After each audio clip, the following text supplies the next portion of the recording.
велат ако не се бориш, веќе си загубил. Решеноста да се бориш значи половина добиена битка.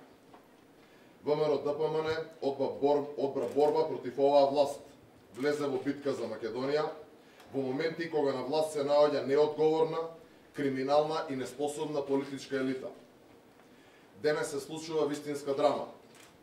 Структури на власта и структури кои одработуваат за оваа власт вршат жестоки уцени, закани и притисоци врз пратениците на ВМРО ДПМН и коалицијата за подобра Македонија. Собранието на Република Македонија се претвори во пазар и арена на притисоци, закани и уцени. Денес добива совршена смисла се она што се случуваше во изминатата година и пол. Во Македонија се апсат луѓе заради политички прогон, а денес се пробува да се тргува со нивната слобода. За возврат се бара поддршка на уставните измени произлезени од договорот со Грција. Се ветуваат парични награди за послушните, а доколку не се прифати, се местат сведоци, се креираат случаи.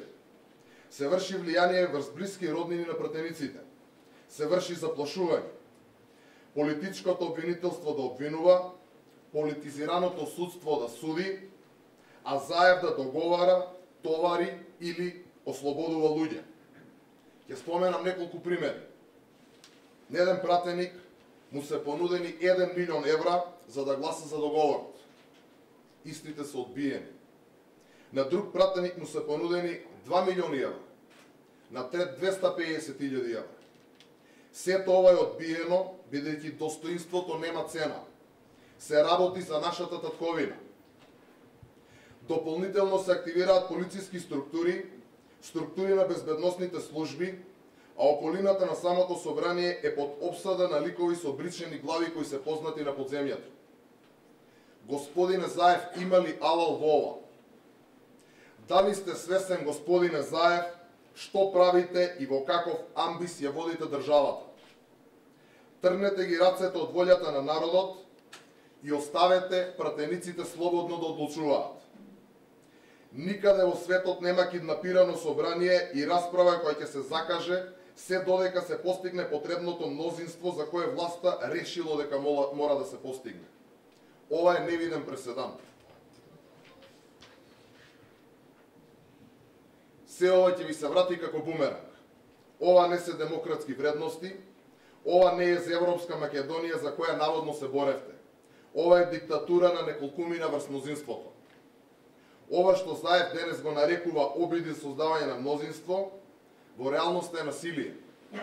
Насилие токму врз македонскиот народ. Во собранието повеќе од присуството на Заев е потребно присуството на јавното обвинителство, кое мора веднаш да превземе мерки и да се испитаат сите наводи за противзаконско и противуставно работење, сите закани, сите уцени и притисоци. Дозволете во оваа прилика да им одадам признание на пратениците на ВМРО ДПМН и коалицијата за подобра Македонија, кои не подлегна на притисоците и заканите, кои во овие моменти сте стожерот врз кој се потпира волјата на граѓаните. Вие сте последната брана пред оваа нелудничава и недемократска влада и наша заедничка обврска е да обстоиме. И ќе обстоиме, и ќе победиме. И само за крај, господине Заев, вашата злоба и насилство не е поголема од нашата љубов кон Македонија. Ви благодарам. Дали имате докази за ова што го зборувате и дали може да ги презентирате во јавноста? И на кои пратеници се понудени пари, може ли да кажете име и презиме за да ги одбраните, за да не им се нудат пак и кој им нудат?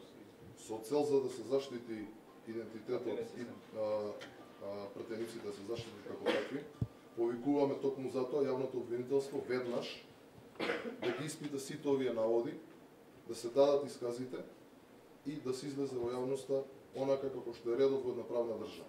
Ред кој ги нудел парите по допремијата? Како што предмалку кажав, токму затоа го повикуваме јавното обвинителство.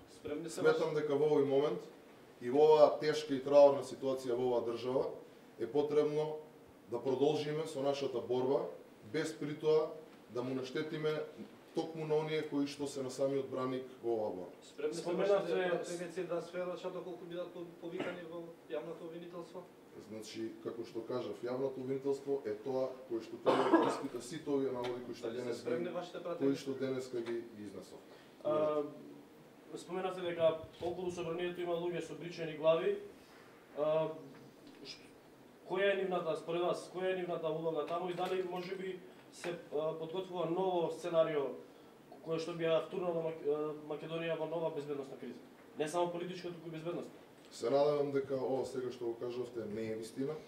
Се надевам дека сето ова што пред малку го зборуваме ќе остане само на заканите и оцените и сум повеќе од сигурен дека сите ние заеднички ќе обстоиме на тоа. Господинот пратеникот Крсто Муковски имаше информација дека му се случила завршена кардиологија. Каква е неговата здравствена состојба и која е причината? Како што дознавме, барем од спекулации по социјални мрежи било поради притисоци и уцени и закани по него и неговото семејство. Истите информации кои што ги имате вие, само што ги прочитав пред да дојдам на овој прес, искрено се надевам дека не е точно, доколку е точно се надевам дека се е во ред со пратеникот Муковски. Како ќе ги заштитите пратениците од вашата коалиција или партија кои можеби ќе гласаат за уставните измени? Во овој домен буквално се е врз основа на шпекулации и дезинформации.